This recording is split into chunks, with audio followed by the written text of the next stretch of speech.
Este mes de junio es el mes del orgullo gay. 28 de junio de 1969, cuando en Estados Unidos una comunidad LGBT luchaba contra el sistema que perseguía a los homosexuales. Estoy con dos grandes invitados en este momento. Andrés Mayo está conmigo, él es activista pro LGBT. Andrés, qué gusto tenerte y bienvenido a TVU como siempre. Gracias, Alexandra, gracias por el espacio. Espero que no sea solamente el mes de la diversidad que nos inviten a hablar sobre estos temas, ¿no? Yo creo que justamente este espacio de la universidad que genera a través de un medio de comunicación como este que es tan prestigioso, tiene que empezar a aperturar justamente estos diálogos de las diversidades, no solamente desde la sexualidad, sino de todos, porque creo que estamos construyendo nuestra diversidad en esa diferencia, sea racial, sea sexual, sea etaria, cual fuera, estatus social y demás. Estamos mirándonos y esa mirada nos genera esas diferencias, pero también tenemos que generar diálogos y acciones concretas. Veía, por ejemplo, el caso anterior sobre el tema de feminicidio y de verdad impacta, ¿no? Que lleguemos a esos puntos donde nuestras sociedades todavía siguen validando el machismo, el patriarcado y todo ese sistema de violencia que no solamente compromete a las mujeres, porque el género también se apertura a otras voces como las de Luna, como nuestras compañeras trans, etcétera. Claro, toda la razón, Andrés. Está conmigo también, quiero darte la bienvenida, Kiara San Pablo. Qué gusto tenerte, muchas gracias por estar aquí. Un gusto estar aquí, Alexandra, un gusto estar aquí con Andrés compartiendo opiniones y comparto igual el criterio de que ojalá no sea solo en este mes del orgullo que estemos debatiendo estos temas, porque es alarmante lo que está pasando en nuestro país y en el mundo, pero sobre todo en nuestro país con la violencia hacia las mujeres y hacia la diversidad sexual, ¿no? Entonces es algo que tenemos que tratar, sobre todo para que tengamos unas nuevas generaciones que lo entiendan cada vez más y pase cada vez menos. Comienzo poniendo la primera carta sobre la mesa.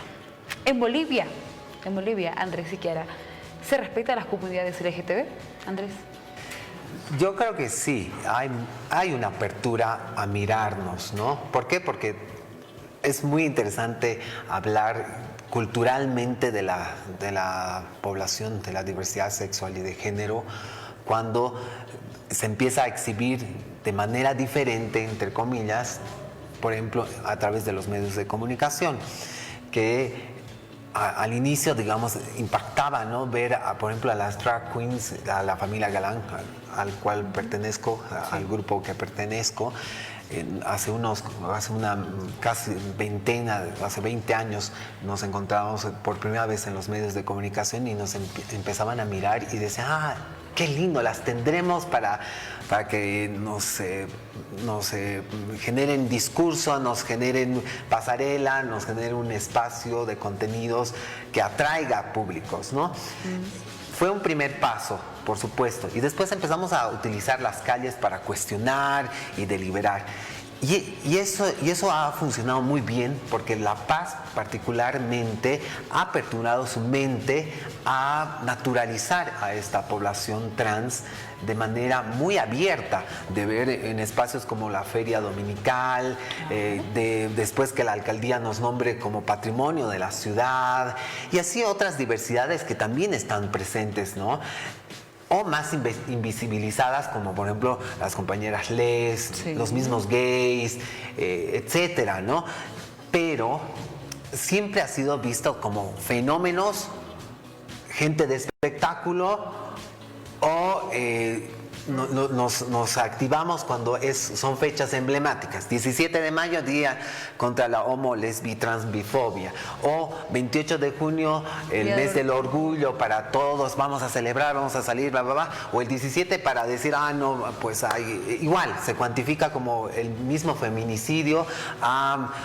Son 10 muertas por feminicidio nuestras compañeras trans, ¿no? Entonces, todavía se banaliza y todavía esa cuantificación de la violencia tiene, todavía no se la considera importante, no está visibilizada dentro de nuestras realidades como parte de nuestras vidas, sino tiene que ver con los otros, ¿no? De la misma manera como sucede en la agenda de las mujeres, ¿no? Dicen, no, nosotros hombres no nos hacemos cargo. ellas que se hagan responsable de su agenda, que ellas salgan a luchar, que ellas salgan a caminar o a hacer marchas. De la misma manera sucede con la población LGBT. Entonces, ya cuando respondo a tu pregunta, abriendo todo el paraguas y el panorama del problema, es que finalmente, culturalmente, nuestras sociedades, cuando ven estas diferencias de género, sea mujer cisgénero, una mujer como tú, respecto a un hombre que tiene el control del poder y la hegemonía de todas nuestras realidades, por supuesto que no son aceptadas porque todavía no estamos en iguales condiciones. Y ni qué decir cuando hablas de diversidad sexual, ¿no? Entonces, un gay, una lesbiana, una trans, cuando se presenta en un espacio laboral, económico, en cualquier situación social, siempre va a ser cuestionado. Hoy no tenemos tenemos una ley de identidad de género, pero no tenemos una secretaria, no tenemos una ministra, no tenemos de repente una presentadora de televisión, porque te he dicho que hablamos de imagen. Bueno, les aceptamos y le damos un espacio a una conductora, pero en otros espacios no las vemos a las compañeras trans. Y así te puedo decir un montón de ejemplos, pero creo que todavía nuestras sociedades son hipócritas y no se abren a estos diálogos. Y tiene que ver principalmente con un tema de educación. Y creo que este es el espacio principal donde se tiene que generar, porque la universidad es, creo, una punta de lanza donde se tiene que lanzar este tipo de convocatorias y discursos y problemáticas en un debate como esta mesa, ¿no? Así es. Kiara. Bueno, muy de acuerdo con lo que planteaba Andrés. Creo que si bien tenemos una sociedad digamos, ya que en los últimos años, sobre todo en la juventud, se ha abierto mucho a la imagen, como decía bien Andrés, de personas trans, la imagen de, qué sé yo, parejas lésbicas, parejas gays. Se está aceptando una imagen y se lo pone en suerte de un poco de, ay, qué interesante esto, qué nuevo esto, empezamos a aprender, lo que no es malo. Pero nos hemos quedado y estoy retomando el término que daba Andrés, en una hipocresía, ¿no? ¿Por qué? Porque, ok, tenemos figuras, tenemos orgullo gay, salimos a marchar el día del orgullo gay, pasa lo mismo con la violencia contra las mujeres, pero ¿qué estamos haciendo en los hechos al respecto? Es decir, toda esta violencia contra las diversidades y contra las mujeres se basa en el modelo de familia que tenemos, en el modelo que se nos ha impuesto, que tiene que haber un padre, una madre, el padre es el proveedor, el padre es el que dice que se hace y que no se hace, y el que trabaja y el que tiene el trabajo productivo, ¿no es cierto? Y la madre, ahora, hoy en día, sí, las mujeres podemos trabajar, estamos en la batalla para que se nos pague lo mismo por el mismo trabajo que a los hombres, pero tenemos unas cuestiones de fondo, materiales, de violencia que sufrimos y que no se están trabajando, ni en la educación, ni en el Estado realmente. Un gran progreso. Tenemos una ley 348 contra la violencia contra las mujeres que nos permite decir, yo mañana puedo decir, se me está ejerciendo violencia psicológica, se me está ejerciendo violencia política, violencia simbólica. Está bien, estamos ahí a un paso de que también, bueno, ¿quiénes se encargan de hacer que esta ley se cumpla? La policía, la institución más machista del Estado. Entonces también tenemos que ver, ok, eso es el discurso, lo que estamos viendo, genial que se haya hecho una ley, pero no podemos dejar que eso quede en manos de la policía porque sabemos lo que pasa. Lo mismo con la ley de identidad de género. Es un gran paso, o sea, creo que estamos yendo en la dirección correcta, sobre todo por los cambios que veo en la juventud.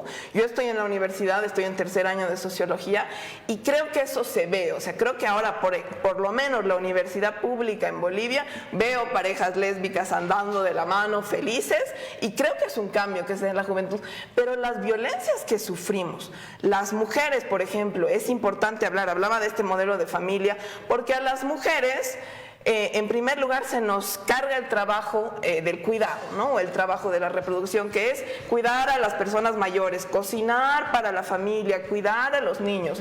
Y ese es un trabajo que realmente tiene un valor y no se le reconoce ese valor. Si la mujer, si la madre, si la abuela o las tías no cuidaran a los niños y no le dieran, no sé, la comida a la familia, el esposo tendría que hacerlo o alguien tendría que hacerlo y no podría ir a trabajar a la misma hora o tendría que cargar más trabajo. Y ese es un trabajo trabajo que no se les reconoce a las mujeres. Y es una violencia ejercida contra las mujeres que durante décadas se les ha dicho es lo mínimo que tienes que hacer, y si pueden estudiar es un digamos, un esfuerzo adquirido y ni estamos tomando en cuenta el acoso que sufren en la universidad, incluso las madres solteras, porque encima tenemos la violencia sobre nuestros cuerpos. Las mujeres hoy en Bolivia no podemos decidir si queremos ser madres o no. Si tenemos un embarazo accidental y no es por violación, bueno, todavía no podemos abortar, entonces tenemos que tener un hijo. Y cuando vamos a la universidad con ese hijo que se nos obliga a tener muchas veces, porque no todas decidimos ser madres, vamos a la universidad y se nos dice, muchos docentes nos dicen, no, pero tú has decidido tener un hijo, no puedes ser madre y estudiar. Claro. Entonces son violencias, y lo mismo con las diversidades sexuales. Está bien, se los acepta, o sea, hacemos el desfile, pero luego, ¿qué violencias se sufren en el día a día? O sea, una pareja gay puede hoy en día, no sé, andar abiertamente de la mano en un restaurante o en el Prado sin tener miedo a sufrir una agresión al respecto. Es o una terrible. persona Es una realidad. trans puede acceder a cualquier puesto laboral. Como decía Andrés, en el Estado por lo menos no sufre de discriminación. Obviamente sí lo hace y es algo que está muy encubierto, ¿no? Está. Y creo que nos falta mucho como sociedad avanzar en eso. Todavía es un tabú, se podría decir así, el hecho de salir en pareja, una pareja lesbiana, una pareja de gays.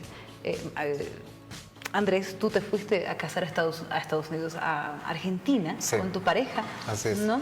Entonces, creo que es una de las principales razones, aparte de las leyes que todavía Sí. no estaban listas aquí en nuestro país. Y no lo están. Y no lo están Sí. todavía. Sí. Creo que nos falta trabajar en eso. Sí. Y esto también tiene que ver con este grupo de sociedad que se declara homofóbico.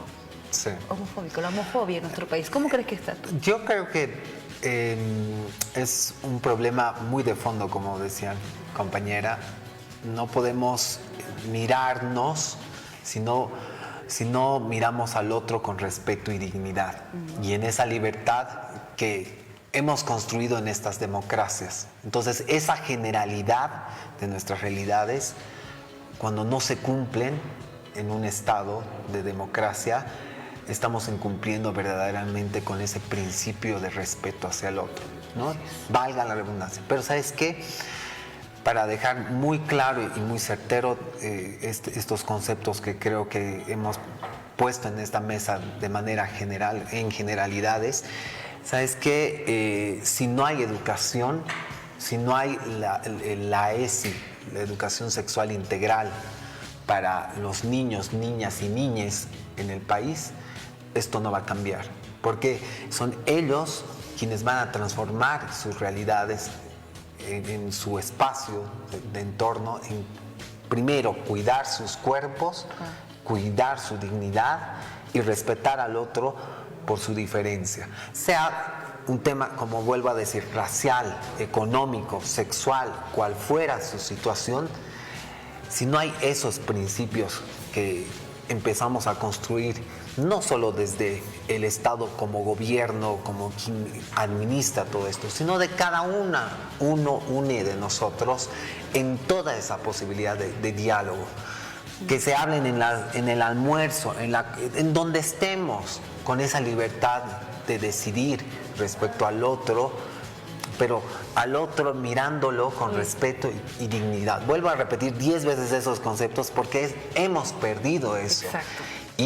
Y ¿sabes qué? Eso va a cambiar. Este discurso que todavía está aquí incluido, intrínseco en nuestras realidades, tiene que ver por ese sistema histórico, patriarcal, machista, que es de raíz y que no tiene que ver con un hombre o con una estructura, tiene que ver con todos nosotros.